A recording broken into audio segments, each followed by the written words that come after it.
are now reaching into our homes to extract data, which will then be turned over to the government. But the government said, no, we didn't do that. We didn't come into your house, the utility did that. But we're making the utility do that, and then we're going to get the fruits of it. We're going to get the data. So it seems to be a Fourth Amendment issue. Health. Electrosensitive people become sick almost immediately. Now let me say a word or two about that. An electrosensitive person is a person who, when exposed to certain kinds of radio waves, in the microwave range, these are the kind of radio waves that are given out by microwave ovens, by cell phones, by smart meters, and a few other devices, garage door openers. This type of radiation will make some people sick. Now, they're a minority, okay? They're a very small minority. Variously estimated to be maybe 3% of the public, possibly as much as 15%, but it's probably more between 3% and 10% of the public that is electrosensitive. What happens to those people when they're exposed to these things? Well, they get headaches, they get nausea, they get brain fog where they have trouble concentrating, they get heart palpitations, they can't sleep at night. Now, this is not hypothetical, this is very, very real, and I personally know a number of people who are not able to sleep in their homes after smart meter was installed. Some of them were sleeping in their cars, some of them were sleeping in tents in their backyard, they're sleeping in houses of friends or relatives, they cannot sleep in their own home once the smart meter's on. But again, this is not the majority of people, this is a small minority. And so you might say, well, you know, why should we trouble ourselves about a small fraction of the public that's got a problem with this? Most of us don't seem to have that reaction. Overwhelming majority of the public does not get any of these symptoms when the smart meter is installed. So why should we worry about these people?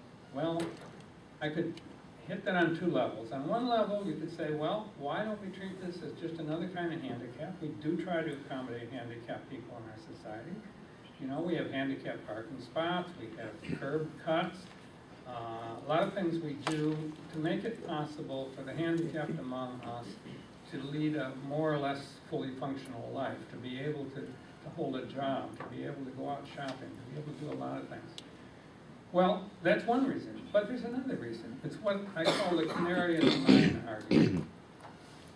I presume a lot of you are familiar with the expression canary in the mine, but I'll spell it out anyways for anybody that maybe doesn't know. Miners have a long-standing tradition, I'm thinking particularly of coal mining. They have a long-standing tradition that one of the risks that they're exposed to is that too much methane gas will accumulate in the mining tunnels or too much coal dust in the area. Either of those things can cause violent explosions. Or before that even, it can cause them to pass out, to become unconscious. And what they found is that canaries are very sensitive to this. So they bring a canary into the mine. If the canary dies, they know they got big trouble and they better get out of there. So what I'm suggesting here is maybe we listen to the handicapped among us, so the electrosensitive handicapped among us.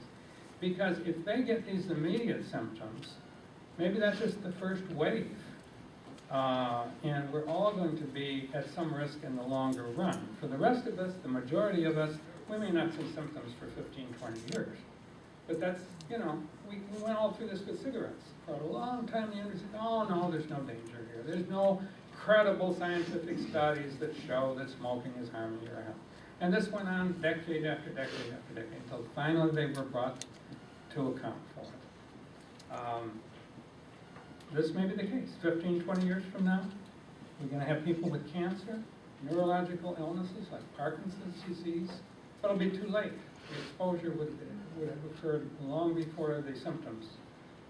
But if we listen to the electrosensitive among us, that's our canary in the mine. That should be a warning sign that if it's doing such bad things to them, it must be doing bad to us too, only it's below the threshold of our perception at this point. Now, another reason the smart meters are controversial is because they can cause interference with medical devices like pacemakers and implants. We know one story, at least, where somebody has died as a result of that. But admittedly, it's only one story and it's purely anecdotal. But we have anecdotal accounts from all over the country of people who had symptoms. They're having heart palpitations. In some cases, the pacemakers have failed temporarily after a smart meter was installed. Now, why would that happen? Well, the kind of power that we're used to in this country, and which we've enjoyed for most of the last 100 years, is 60 cycle, it's called sinusoidal current. That big green thing that goes up and down and then up again. That's the 60 cycle, that is the 60 cycle frequency of our power. And that's the only thing that's supposed to be traveling on the wiring through our homes and businesses, is that 60 cycle. But what's happened in more recent years, we're getting a lot of noise superimposed on that. All that red stuff is high frequency noise that is also traveling on the wiring through our homes and businesses. And there are many sources for that. It's not just smart meters, but a lot of the devices we use, computers, television sets, a lot of electronic things that are in the home can contribute to that noise. But smart meters are adding another whole layer of noise on top of whatever was there before. And there comes a point where the cumulative exposure is too much. How are you exposed to this? It travels to the wires, so you're standing near a light switch, or you're standing near your television set. And now these are not radio frequencies, these are way below radio frequencies. They're typically multiples of 60 cycles, like 120 cycles, 240 cycles, 180 cycles. These are called harmonics. These are traveling through your wire. You stand near a light switch or an appliance, and that is generating an electromagnetic field into the room where you're standing. And it can induce tiny microscopic currents in your body. Your body may or may not be able to handle that. We are electrical beings. Our bodies depend on sending electrical signals from one part of the body to another, like from the brain to the heart, for example, to tell the heart when to speed up or slow down. All kind of electrical signals crisscrossing through our body. Now, the biologists know the frequencies of these, and they worry that if we get harmonic frequencies, like these red things in here, that happen to be the wrong frequency, they could confuse the body's systems. So it's a risk factor. What we find, practically speaking, is that when smart meters install, the electrosensitive people, they have symptoms in part because of the radio broadcasting from meters, but also because of this dirty electricity that the meters generate.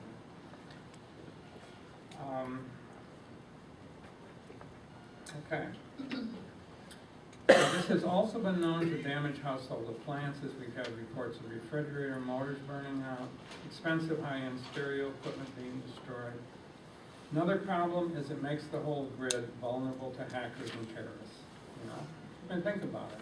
And what I'm about to tell you, I'm quoting, almost quoting from the retired director of our Central Intelligence Agency. He said in an interview with ABC News, I'm going to paraphrase it, I'm speaking just from memory, but he said, imagine this, he says, they're going to give you a world in the future where you're driving to work and you remember you forgot to turn off the air conditioner in your home. You're going to be able to use your cell phone, dial up your own home system, and turn off your air conditioner remotely. He went on to say, and this was Woolsey, by the way, the former CIA director, he went on to say, if you can do that, so can some guy in Shanghai. He can dial in with his cell phone to your home and turn off your air conditioner, or worse. We are creating a grid that is going to be intimately interwoven with the internet, the smart grid. People will be able to,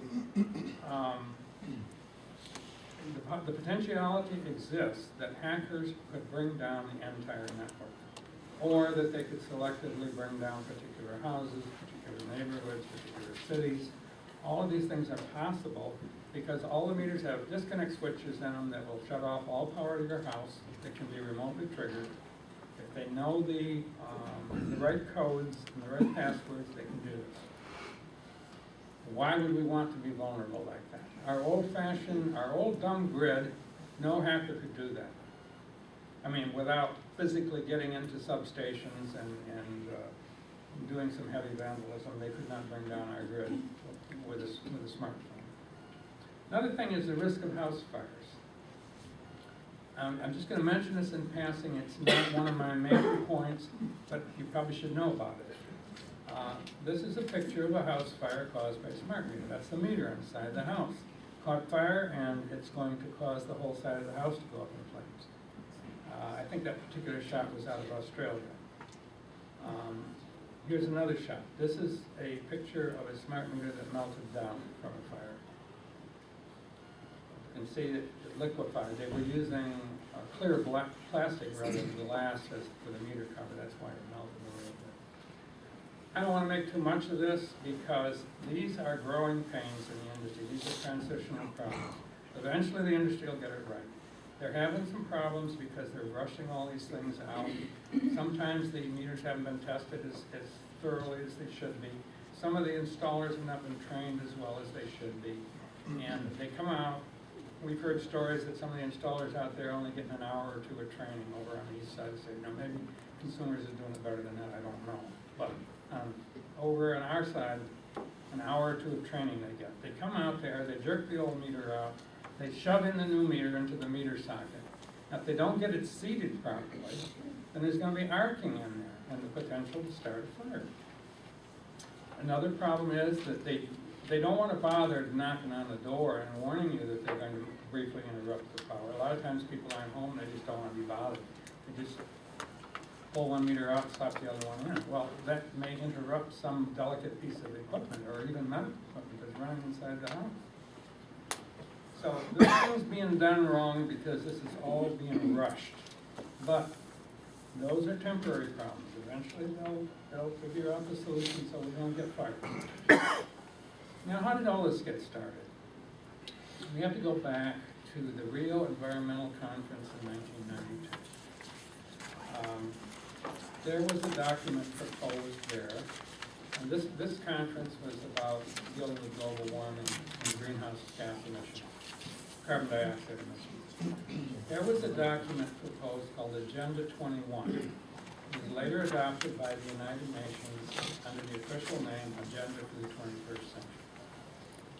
Now, many, if not most, of the industrial countries are committed to this. The first President Bush, George H. Walker Bush, informally committed this nation to this program. And he was able to do this without any confirmation by the United States Senate because it's not a treaty, it's just an informal commitment. Yet he began to implement it by issuing executive orders and such. Then we had 3 successive U.S. presidents that continuing this informal commitment that the first President Bush made. Well, we had the Clinton administration; they continued the programs. Then we had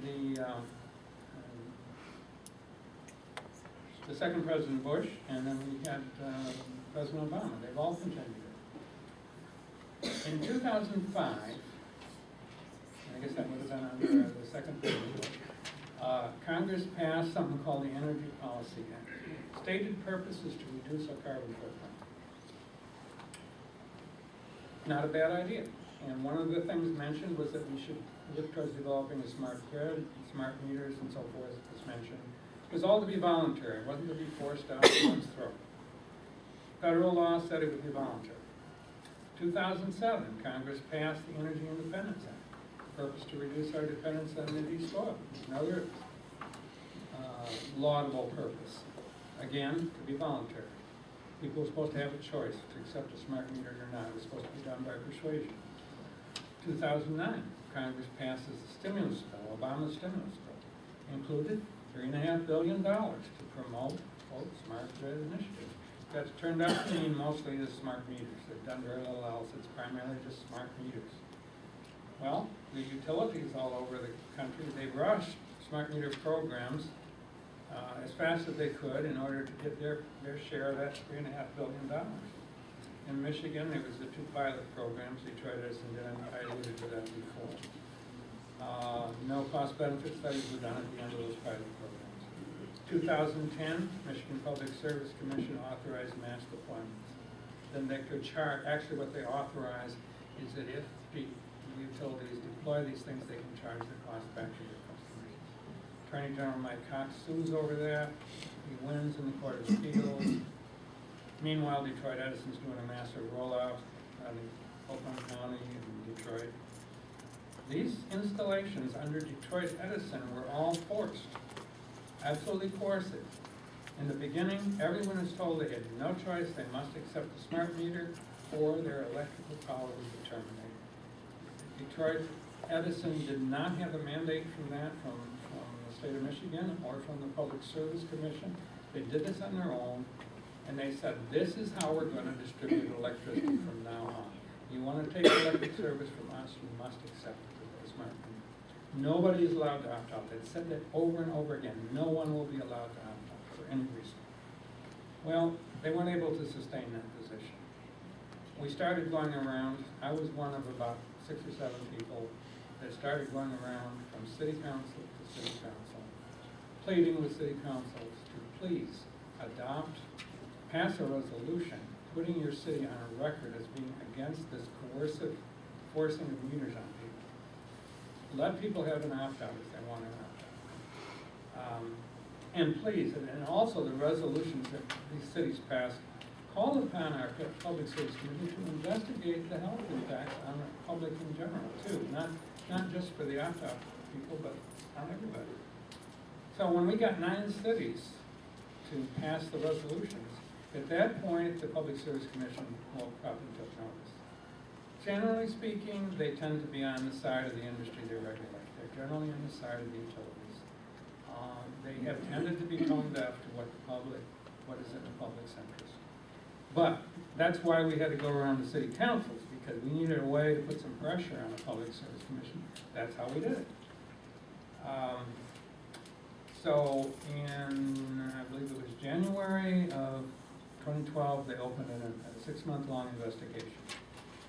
We knew it would be a farce from the beginning, and on June 29th, they issued their final report, and they said, we have determined, based on our studies and investigation, that the health effects of the smart meters are inconsequential. That was their word, inconsequential. Now, people have raised concerns about the privacy. We think those might be valid concerns that should be addressed in future years. Utilities need to keep a close watch on it, make sure they're encrypting the data, and so on and so forth. But no challenge to whether the utilities ought to even be allowed to collect the information. No challenge to that. Then, of course, in April, we had that appeals court ruling that said go back and do it over. So what I want to get to is what is the real reason for this worldwide push? We think it's about controlling people and how they can use energy in their homes and businesses. I spoke before about how they don't want to build power plants to keep up with their demand. Well, what's the alternative? They rationalize. They limit how much electricity we can use. Or maybe they even tell us for what purposes we may use electricity. Use it for this and not for that. They'll have all the data they need to promulgate rules and regulations for us as to how we may or may not use electricity, how much we may use. Then they can, if we violate the rules and we use electricity more than we're supposed to, or at the wrong time of day, or to run the wrong appliances, they can then impose a sanction. They can cut off our power for a period of time. This has been done in some of the western states. They have meters, they have a program where they will interrupt your power for a period of time, like 15 to 20 minutes. That's basically to punish you for having violated the rules about how much electricity you can use and for what purpose. Now, no utility in Michigan has said they're going to do that yet. I haven't heard Detroit Edison say it, I haven't heard consumers say it. But it's certainly a possibility down the road. It's the kind of thing that becomes possible because of smart meters. The idea is first you put in a detailed monitoring system, then you impose rationing. Well, you can't ration if you can't first monitor. Monitoring is the prelude, the prerequisite to control. Later we'll discuss what a small band of actors did. I've covered some of that already, but we'll get back to that towards the end of the evening. That's the end of our first presentation. Now, David, have a thank second you. speaker, and This is behind the post. I just want to thank you and thank you very much. It does take a lot of strength to stand up to this, and frankly, it takes a lot of strength to be from the power company and be here. We have to make some time to get some answers. But I would just like to add to this. Even my conservative and my real close friends look at me and they search sometimes for that tinfoil hat that they know must be under my thinning hair. The reality is that the federal government has determined how much water can be in your toilet when you flush. They're not above rationing, they're not above making it illegal to have a top-load washer for your clothing, or if anyone's bought a new dishwasher in the last 2 years, forcing you to buy dishwashers that refuse to wash dishes. So, yes, there may be some paranoia here, but it seems to me that there is a significant amount of evidence that certainly ought to take away or make us think twice when someone says, I'm from the government, I'm here to help you. So.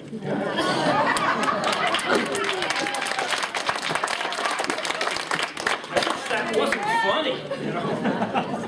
Anyway, so we're gonna go to this, and again we do have very brave local folks who do care about us, but the federal government's shutting down our power plant. And remember, this wasn't the House, this wasn't the Senate, this wasn't the Supreme Court.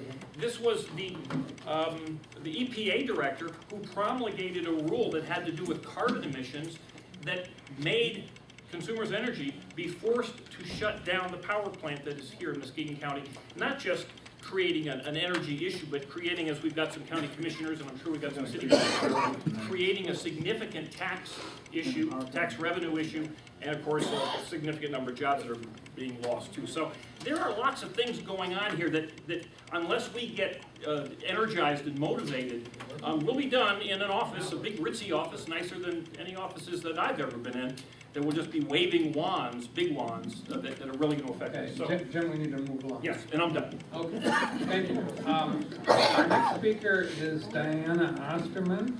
Now, Diana has been 22 years in the communications industry. In the last 8 of those years, she was working for Lucent Technologies in the area of cell phone projects on the side of network communication, wireless network communication. She has a good deal of knowledge that she brings from that background to apply to the smart meter issue. Go ahead, Diana. Hi, thanks. I'm going to talk to you about our smart meter safe. So I'm going to talk real quick about, because David covered a lot about what a smart meter is and does, but look specifically at the Consumers Energy Smart Grid as it's been announced in various press releases.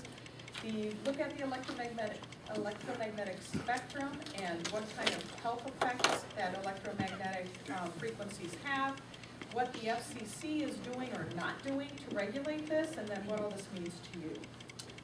So real quick about a smart meter, what's different from a digital meter. The big thing is two-way communication. You can change parameters remotely in the smart meter. You can change how often it's going to communicate. You can change how big a snapshot of time it's recording. And the meter can react to these commands. So it's this interactive two-way communication that's really at the core of what makes a smart meter smart. There's a lot more information collected. It's not just how often it's collected. They'll look at what is your peak draw in a given time period. It's not just how much in that snapshot of time. There's a number of different channels that are collecting information, so there's a variety of information that gets collected for each of these little snapshots, which is why it says so much about what your activities are at home. So the data is collected in snapshots of time, and new software can be remotely uploaded. It's not just changing parameters in the software they started with. They can totally change what these meters are doing by uploading new features into these meters.